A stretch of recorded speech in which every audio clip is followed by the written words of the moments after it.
Are you struggling with roadblocks as a woman in the challenging and constantly changing world of corporate America? If you feel stuck in your career, you may be holding yourself back and may not even realize it. Prepare to be enlightened by the meaningful discussions here at the No Woman Left Behind podcast. Each week, gather the insight you need to break down those walls of limiting beliefs. Unleash your full potential and unlock the leader within. Listen to raw conversations with corporate women as they share inspiring stories with the purpose of obtaining their dream career and living a truly fulfilling life. Here's your host, Rosie Zilinskas.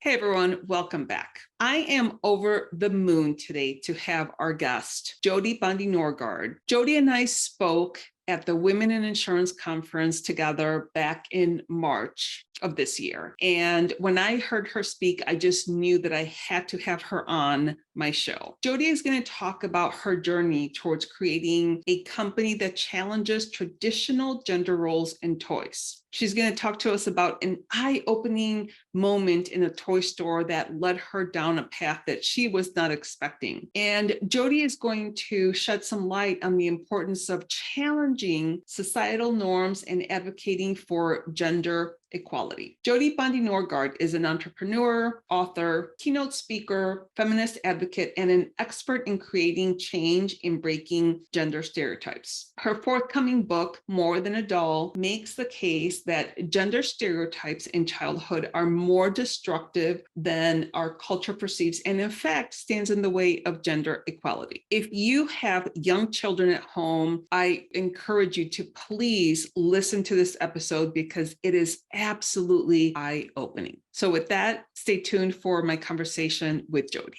Do you feel that you're spinning your wheels and advancing your career slower than you'd like? Well, I got you because I have a free quiz to help you figure out how you may sabotage your career advancement. Our free quiz is designed to help you identify the common pitfalls preventing you from reaching your career goals. The quiz is 100% free and it only takes 3 minutes to complete. Take the quiz now to start taking control of your career today. The link is on the episode website. And now let's head back to today's conversation. Hey, Jodi, I'm so excited to have you on today. Are you doing okay today? I am doing well. How about you, Rosie? I am doing fabulous. I am really looking forward to our conversation because, as you know, we were both speaking about at the Women in Insurance Conference. Heard you speak. I thought to myself, I have to have Jodi on because one of the things that I talk about is the lack of confidence that women have as they're entering the workforce. And I have done some research myself, knowing that it doesn't start when the young women are in college. It doesn't even start when they're in high school. It starts way earlier. And then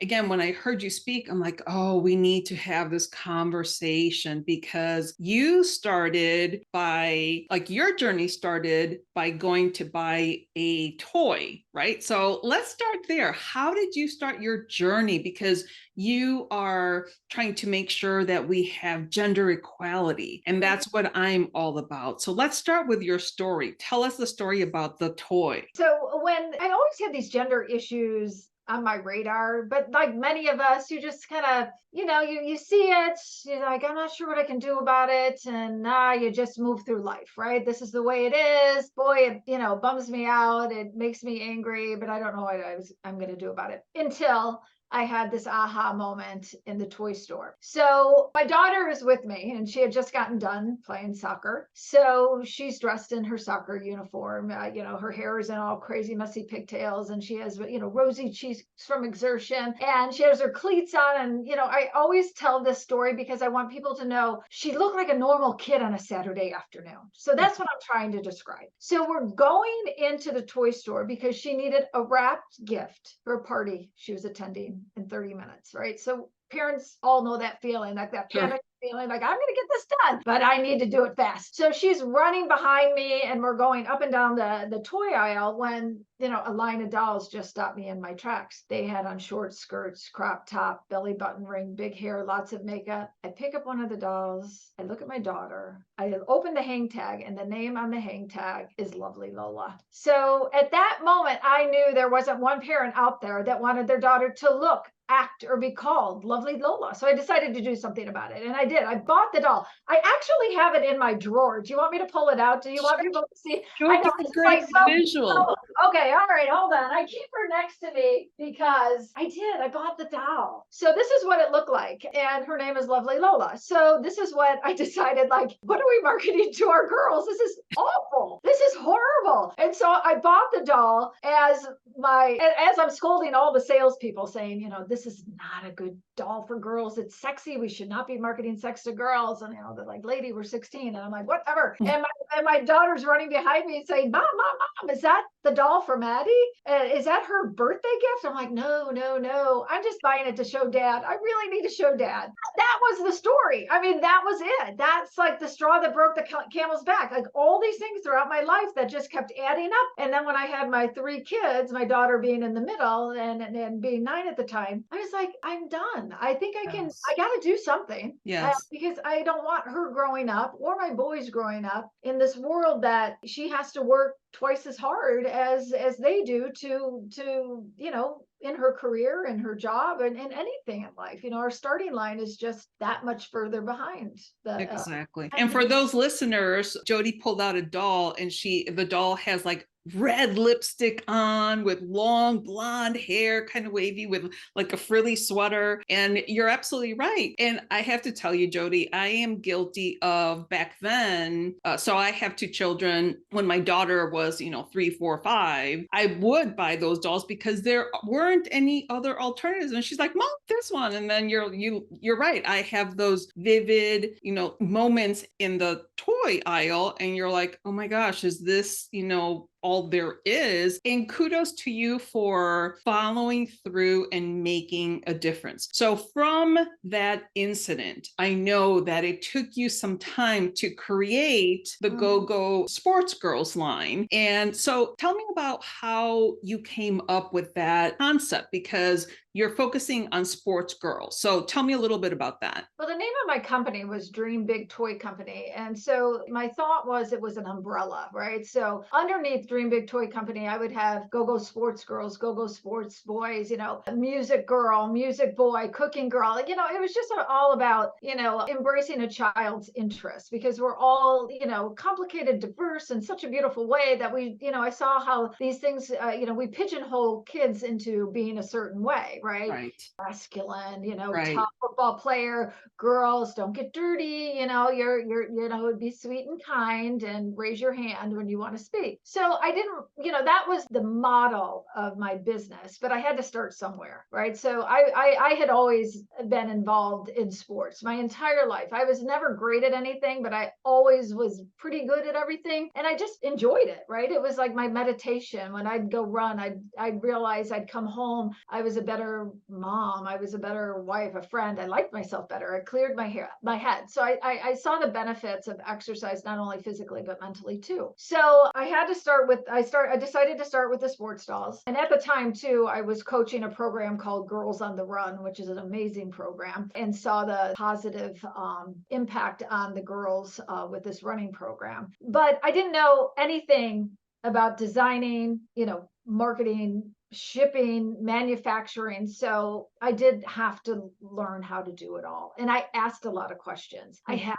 to. I called people all the time. And sometimes it gets hard, but you need to know what's my next step. And if I don't ask somebody, I don't know. Right. So I needed connections. I needed to ask. So it did take 2 years from rough draft to the debut of the first doll. So it took a long time. Yeah. Wow. And I used my daughter as my measuring tool because I had to measure her arm, wingspan, the length of her legs, the size of her torso. And I shrunk it down. I was very adamant about it, that it was going to be incorrect proportion to a little girl's body. And I cannot tell you how many times toy buyers came up to me and said, the doll's legs, they need to be longer and they need to be blonder. I'm like, oh my, this is what I'm doing, right? I'm like, this is incorrect proportion to a little girl. And also, no, their legs are not going to be longer and their hair is going to be all different colors. Yeah, that's great. Now, I am interested in unpacking everything that you've learned about that. And obviously, you're an author, but you have a forthcoming book that is called More Than a Doll. And that is more, we're uncovering the gender stereotypes. And again, when I see women in the corporate world, having 31 years experience in the corporate world and being an executive vice president, I see so many women holding back.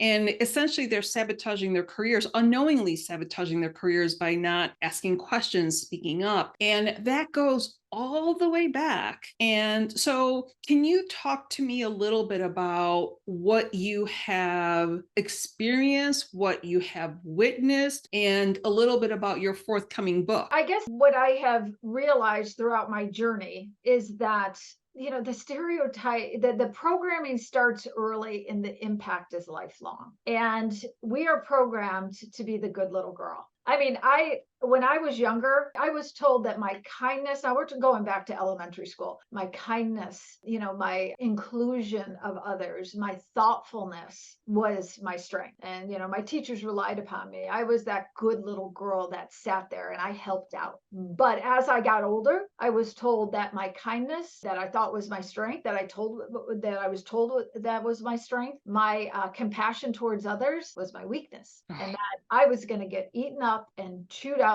in the corporate world if I decided to go into business. Yeah. And it was just shocking to me because I'm like, well, yeah, I'm nice and, I'm kind, but I'm not a pushover. I can stand up for myself. It doesn't mean I have to be cruel or mean, but I was told so many times to, nope, nope, don't rock the boat, and then as I got older, I was just kind of realized like, what?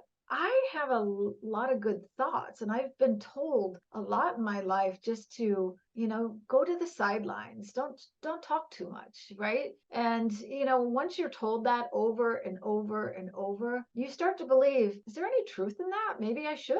Maybe I should just go on the sidelines. Maybe I should cheer somebody else on. Right. I mean, I had a horrible experience when I was in middle school, and I was just very, I was very blonde naturally at that time, but I was very blonde. And I cannot tell you how many male teachers told me when I would ask a question and it wasn't a good question, and we all ask questions that, aren't that good, oh, you asked that because you're blonde, or oh, you asked that, you can't be blonde and smart. I cannot tell you how many times I was called a dumb blonde. And so when those things are said to you over and over and over, you say, gosh, it's me, right. And that's what's happened with women. I saw, it was online, but it's something that really stuck with me, but it was like a t-shirt or a meme or whatever. It said, the patriarchy should just be happy that women want equality and not revenge. I'm like, that's oh, I might be able to get on board with that. I get that. Yeah. So for our listeners out there, Jodi, and especially because I think everything that you just said has to resonate with some of our listeners. So you're now successful. Again, you're an author. You have all this life experience, but what were some things that you told yourself that, no, I am good enough to ask even a dumb question or to seek some knowledge, and it's okay to be wrong. So what was the inner dialogue in your head that made you push through that and succeed on the other side? Well, I think, there are a couple stages of that, right? So when I was in high school, I was definitely involved in things, but I never chose to be, run for, say, president of student council, which I wanted to do. I was like, I don't think that's for me. I think this guy, I will vote for him because he wants to run, right? Or I never became captain of, the tennis team because I just didn't want any attention. And that kind of makes me sad a little bit that I was, I had a lot of, I just wanted to be in the middle row. I did Mm. not want any, I just made sure I kept as quiet as possible because I didn't want to be that dumb blonde. I did enough to get by on everything. But then when I got to college, things started to, I was like, what in the world am I doing? Right? I was like, this is insane. Like, this isn't me. It kind of makes me sad. I want to be, and then I saw college. I went to Indiana University, which was an amazing experience for me. But then I got out of college and I am going for a job that this guy is going for too in Chicago. And he leaves the interview and they said, Jodi, I want you to stay. And I'm like, oh, this is so good. I'm so excited. And I said, okay, why? They're like, we want you to take a typing test. I was like, what? I mean, this is back in the late 80s. I'm like, you want me to take a typing test? I'm like, what about that guy that just walked out the door? Why doesn't he have to take the typing test? And she's like, that's just the way it is. You have to take the typing test. So then I started to go back again, right? Like, oh Yes. my gosh, right? I thought college was okay, but then it comes back at you, right? And I was like, I felt like I was punched in the face. And so really what started me on I'm not giving up on this was when I had my 3 kids. Mm. Started to see the products marketed to girls and I started to see the products marketed to boys and the discrepancies in the products that were marketed to them. To girls was more about appearance and attractiveness and to boys was all about violence and aggression. So it became personal, right? It's like, okay, I can handle stuff. Okay, I can get through stuff, but now you're messing with my kids. Oh gosh, yeah. Like, right? It's like, and then I started to realize that this, we start conditioning kids to be a certain way at a very, very young age. And that it doesn't start in our teens, like the inequality doesn't start in our teens and in our 20s, and all those self-help classes for women to fit in and to change to fit in. It's like, hey, listen, we're not broken. We don't need to be fixed. It's our cultures that's broken. It's our culture that needs to be fixed. Not us, not us. It goes back to the toys, the books, and the medias that the kids Yeah. watch. So that's where I've been focused on trying to get that message out. And it's different because we do focus on, women, which is important. 100%, it is important. But we also need to look at the root of the problem. Yes, agreed. Now, when you were saying that when you started your job or when you were applying for the job and they asked you to take that typing test, first of all, it like created a visceral reaction within myself. And I was like, but the other thing is, it's a good example of how you felt really strong in college and really confident, and then all of a sudden you kind of got slapped in the face. And that's a testament to our confidence ebbs and flows, right? Like there's sometimes that you're encountering things that are really challenging and you're not as confident, and then the key here is that we have to push through that fear. We have to push through that sense of they don't want me there, because if you didn't go through those situations or those life experiences, you wouldn't be who you are today. Hence, pushing for your kids, because I can relate to you. I have 2 kids, and you mess with me, okay, but you mess with my kids, oh heck no. Right, exactly. And so I know you're probably familiar with the mindset book by Carol Dweck talking about language and how it is so important that as a parent, instead of telling our young girls, oh, you look so pretty or you're so smart, kind of praise the effort. Do you feel like you have seen that, with your kids and in your experience, your journey? I mean, we always tried to, my husband and I, you try to have, like, I'm not giving my daughter just, the traditional dolls or, Barbies or, hair stuff or whatever. And we weren't giving our boys, guns or anything violent. It was just like, just play. Like, what do you want to play with? Like, what do you want to do? Like, my oldest son is a fabulous cook. He loved cooking at a very young age. So it's just like, okay, we're going to start cooking and you really like this. And I love this about you. Right. So he would make us breakfast every morning, on the weekends, and he loved doing that. But, I mean, it was definitely something that's, as a parent, as we know, it's very difficult, especially now, because there's so many influences from the outside that we can't control. Absolutely.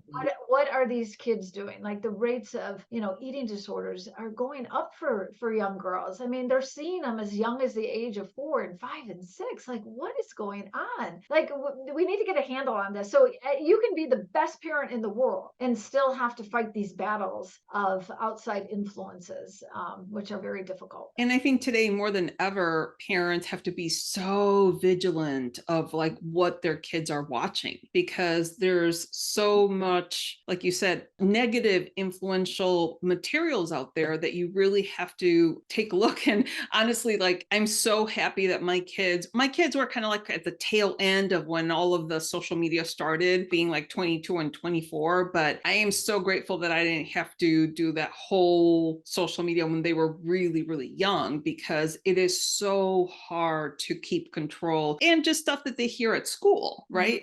Things that they hear with their friends and things like that. So what are some things that you are recognizing now that we could do as moms, as, members of society? What are some things that you have found that you've been recommending, like when you're talking to your friends or, at conferences? What are some things that you're recommending that we can do better to help that gender stereotyping from, the time our kids are young? To combat gender stereotypes, my gosh, I say call every single one out, right? I mean, oh my gosh, I just did.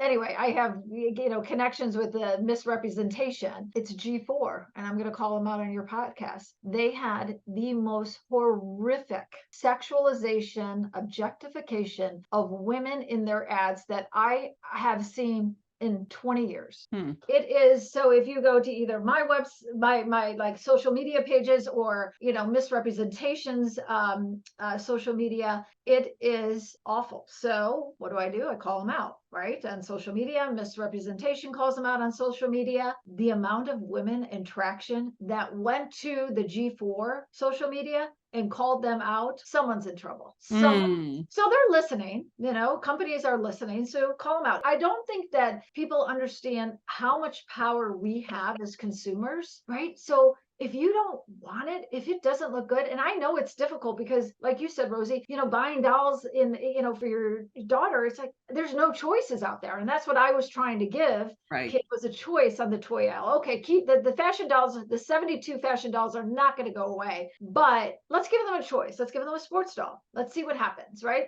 Maybe not, but at least try. So it's difficult. So we need to be on these toy companies, because a lot of times people think the toy companies have our children's best interests at heart, but we have to remember they're a business. Right. Bottom line, it's money. Right. And so there are certain companies that are not doing the right thing. Absolutely. I know you, from the conference that we spoke at, I know you also said there was a second situation where you were trying to buy it was a kit, and it was like a science kit, I think, right? Did I get that right? Okay. And then one of them, when you went to the boys aisle, you saw a science kit for boys, so the volcanoes and whatever. And then when you were trying to find something for your daughter, the only thing you could find is like making nail polish. Right. You can make your own nail polish, or you can make perfume, or you can make hair scrunchies. It's like, yes, you can be a scientist, but it's all about appearance. So you have to look pretty while you're doing it. I just left such a terrible feeling. Like, right. God, like, what? Come on. Like, little girls, like the ones that explode too, like the volcanoes. Absolutely. And we know that nowadays there's more girls going into the STEM field than ever before, but it's still challenging for them because, so my son just graduated as an engineer this last May. And I asked him, say, how many girls were there in your classes? And he's like, I don't know, like 2 or 3 or 3 or 4, because he is like in upper level classes. And I was like, oh gosh, that's just, that's unfortunate. But the good thing is that more and more women in the STEM industries are advocating for more women to come into the, technology industry, engineering, all that stuff. So it's, I feel that in this time in the world, so many of us, you and I included, are kind of pushing forward collectively, so that we can unearth some of these issues. And to your point, this is more of a bigger society issue that we have to fix. And I love the fact that you said that we as consumers do have the power, especially with social media. If something, doesn't sit right, go into their social media and say something, like what's the comment? It's like, if you see something, say something. And now with social media, it's so easy to go on to the advertisers' platforms and say, this is not right and whatever. Right. You use your voice. Use And your I think, voice. yeah, use your voice, and it's okay to use your voice. And I like that, again, going back to misrepresentation, they have a hashtag. It's very easy to use. It's just hashtag not buying it. Oh, I love that. I know. So I hashtag love that. not buying it. Yeah. Absolutely. And by the way, right after the conference, the Women in Insurance Conference, I did a TikTok, and I did it about the go-go sports girls, because I wanted to at least have it out there that there are options. There are options for parents today to buy wholesome toys that are a positive influence on their kids. So kudos to you for creating. I do appreciate that, but I do want to make it clear that the company that bought my product never went forward with it. So they pulled the go-go sportsers. The books are out there, but the dolls are no longer out there, which was heartbreaking. It was a very difficult breakup, but they acquired my brand. They worked on it for 2 years. We were ready to launch, and they got cold feet. And the reason, and their reasoning was because a true girl empowerment product has never been launched, and they didn't want to be the first. Oh my gosh, what a miss. Oh, I was heartbroken. My journey through the toy industry, it's not surprising, very hard. Walmart took me on, which was a big kudos to them, and I loved working with them, but it's difficult to break into the toys industry, especially with a product that is different, right? Mine was a product that we all know about, a doll, but with a twist. So a lot of times they didn't know where to put me, or they just, they couldn't buy it because they would tell me girls ultimately like fashion, and could I create a fashion doll, which just Oh gosh. still makes me cuckoo. It's like, fashion's great. I like my fashion, but that doesn't define me. Absolutely. So much more to me. Absolutely. Well, and the good thing to me is you went through that journey, and you're showing parents that that they do have options. And I think, to me, that's the biggest thing that has come out of your journey. And speaking of your journey, I know that you're working, or you have worked, with the White House in some capacity. Tell me about that.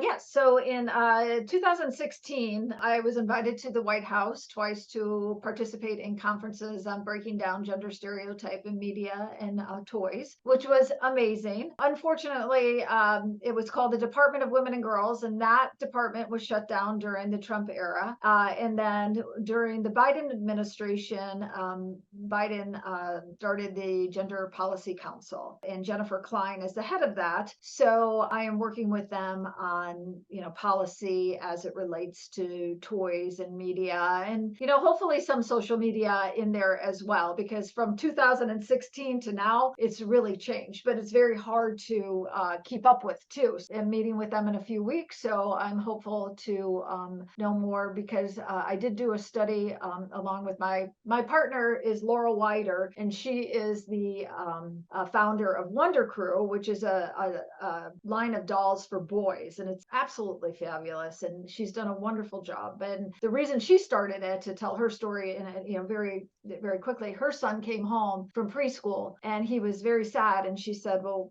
what's going on? And he said, well, I was told by my teacher I was sad and crying, and they told me boys don't cry. And so she's like, I'm so done with this. So she was focusing on the boy part, on the girl, and we've come together. So we have a study that we worked with the Gina Davis Institute called Equal Play, and that's what we submitted to the White House. So been meeting with France and England, because they're ahead of us in breaking down these gender stereotypes in toys and media, and they're looking at us as for some way, like, what are you guys doing? And Laurel and I are like, well, we'll get back to you on that. So hopefully we have something to get back to them on in a few weeks. But it's so Hopefully the needle is moving quickly right now. Yes. And I love the fact that you're working with your partner and she's looking at it from the boy perspective, because obviously there's still gender stereotypes, with boys just as much as girls. And what I love about that is that hopefully the newest generation, like Generation Z, I think they're more,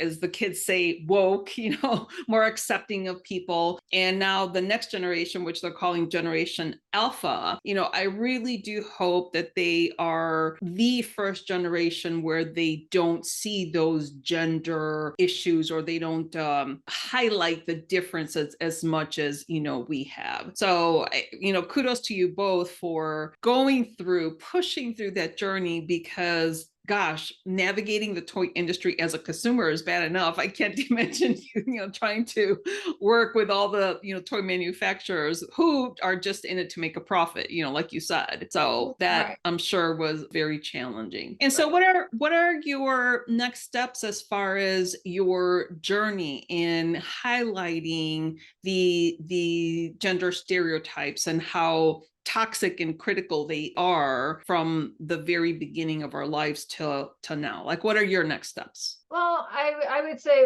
my next steps is my More Than a Doll book. It is with my agent, so we're shopping it out to publishers right now. So hopefully somebody picks that up, and sounding the siren that it does, gender inequality starts at a very young age. And I'm, in speaking about boys too, one thing that made me so sad when I was raising my boys is my oldest, Peter, is an incredibly kind-hearted, sensitive young man, and he was a young boy too. He was so sweet. And I saw how, those emotions he was told by outside sources, whether it's media, friends, groups, just society, that's not good. That's weak. If you show kindness, that is weak. And I mean, he's 29 now and he's an amazing, kind adult, but there was a road for him to get there. And it was not like that complete, like masculine, I fit into this masculine, nutshell, whatever. Yeah. So then my next step with More Than a Doll, and then my business partner Laurel and I have written a book together.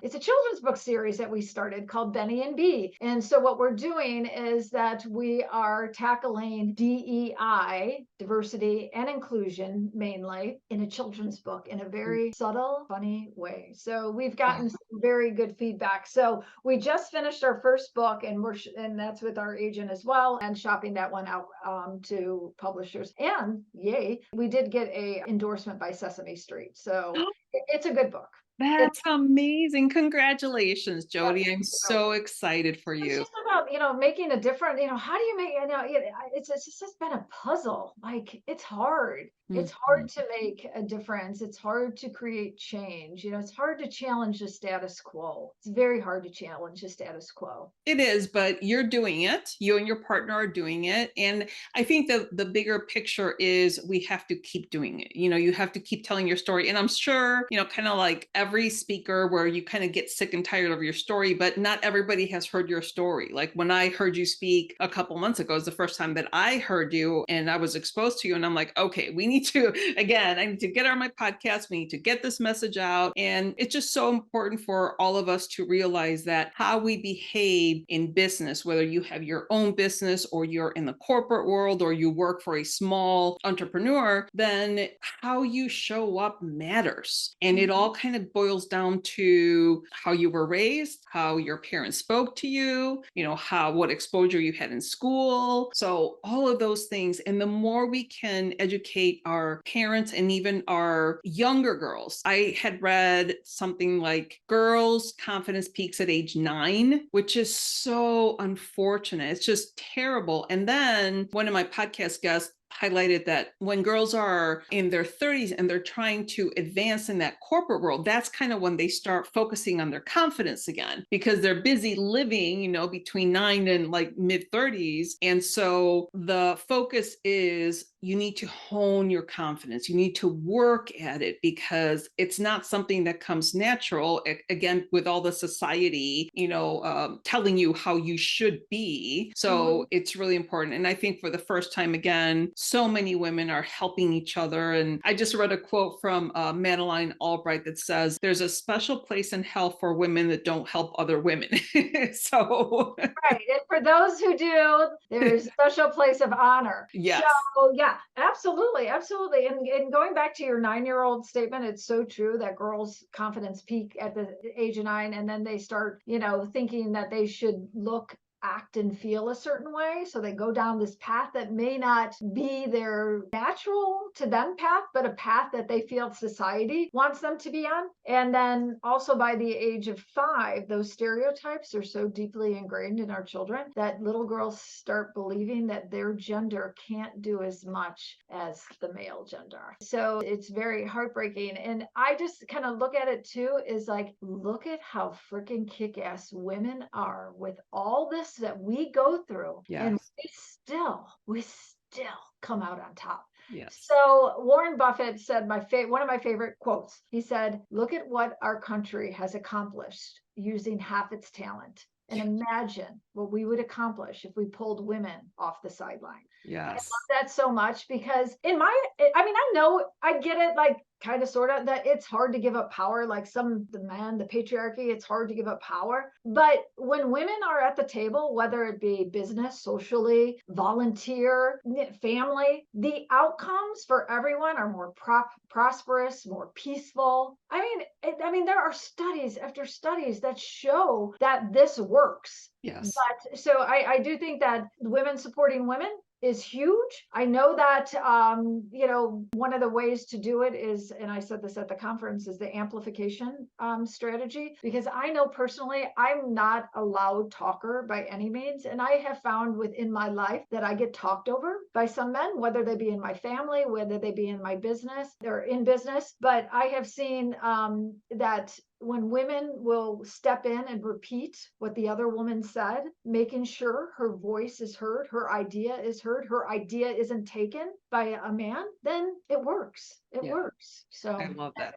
Yeah. I love that. Well, oh my gosh, Jodi. Well, this has been a fantastic conversation, and I can't wait to see your new book coming out and hopefully all the kids' books, because that's really going to drive the message with parents and the younger kids. And hopefully you can just, be a wave of change at that really young level. So congratulations for all of your success. I'm so excited for you. Thank you. And I appreciate you and all your listeners too, because a lot of times we see feminism or what we hear about women in such a dim light, right? And then once we start seeing it, the room starts getting lighter and lighter, and you're like, wait a minute. And then you start handing out flashlights, right? So it's like, by a lot of times we do tell ourselves like, maybe it's me, like I did when I was younger. Maybe it's me because everybody's saying this. Maybe it's me. And then you realize it's like whack-a-mole, right? Like I was starting to rise, and then, I was being hit on the head, and that happens to every woman, right? Nope,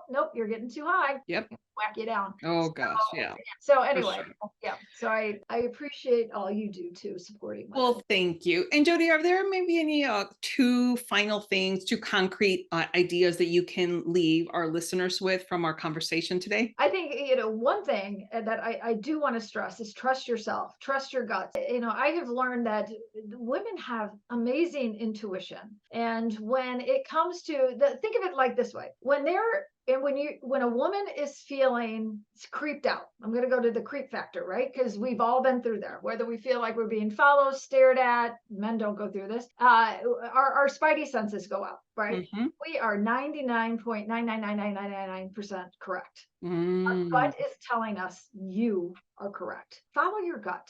Trust your gut. Have that friend or colleague or a few of them to bounce some ideas over. If you're feeling uncomfortable in using your voice, but learn to feel comfortable in being wrong, in making mistakes, because that's another thing that we put upon women so much is this perfection, right? Right. You have to be perfect in so many different ways, and failure is not part of that perfection. So sometimes we don't speak our mind because we have this perfection quality that we want to do. So, throw perfection out the window, strive for improvement, but move forward with trusting your gut always. And I guess the next thing would be, persist when things get difficult. Yes. Because it does get difficult, and just persist. Just put on your helmet and just move forward. You'll be good. You'll be And good. you are an embodiment of number 2 because you have persisted. And so on behalf of all the women out there and men too, because this is all going to help society as a whole. Thank you. Thank you for the work that you do. And again, congratulations on all of your success, Jodi. So thank you so much for being here. Well, thank you for having me, Rosie. I hope you got tremendous value from my conversation with Jodi, because I know I did. A few key takeaways for me are that moment of where Jodi was in the toy store. It was such an aha moment, and it made her realize of all the harmful stereotypes that there are in the toy industry. But she took action, and that started her journey on the gender norms. The second thing is her confidence and her persistence. Yes, it wavered here and there, but Jodi had this amazing moment that led her down a journey, and she overcame self-doubt and societal expectations, and she knew that it was important for her to push through, even if she had all these people telling her, no, it's not going to work. So she is a massive inspiration for me in being the leader, and she's literally forging the path for so many of us. And then the last thing is consumer advocacy is so important. As consumers, we actually have the power to influence change, and we need to make the most of our influence. And then finally, Jodi leaves us with 2 tips. The first one, she says, trust yourself. And the second one, just persist. And that's exactly what she did in both of those. She is an embodiment of both of those tips. So amazing conversation. All of Jodi's contact information is going to be on the episode website. So go there for all of her links. And just as a reminder, if you haven't taken my quiz on figuring out if you are sabotaging and how you're sabotaging your career advancement, please go ahead and take the free quiz. The link is also going to be on the episode website. So with that, remember to be brave, be bold, and take action. Thank you for listening to this episode. Let these stories of self-encouragement and professional development serve as a guide in navigating through corporate America in the most practical and fulfilling way possible. Do not forget to subscribe to the show at nowomanleftbehind.com for more content like this. Leave a rating and share it with your friends, because we want to make sure that no woman is left behind. Until I see you next time, remember to be brave, be bold, and take action.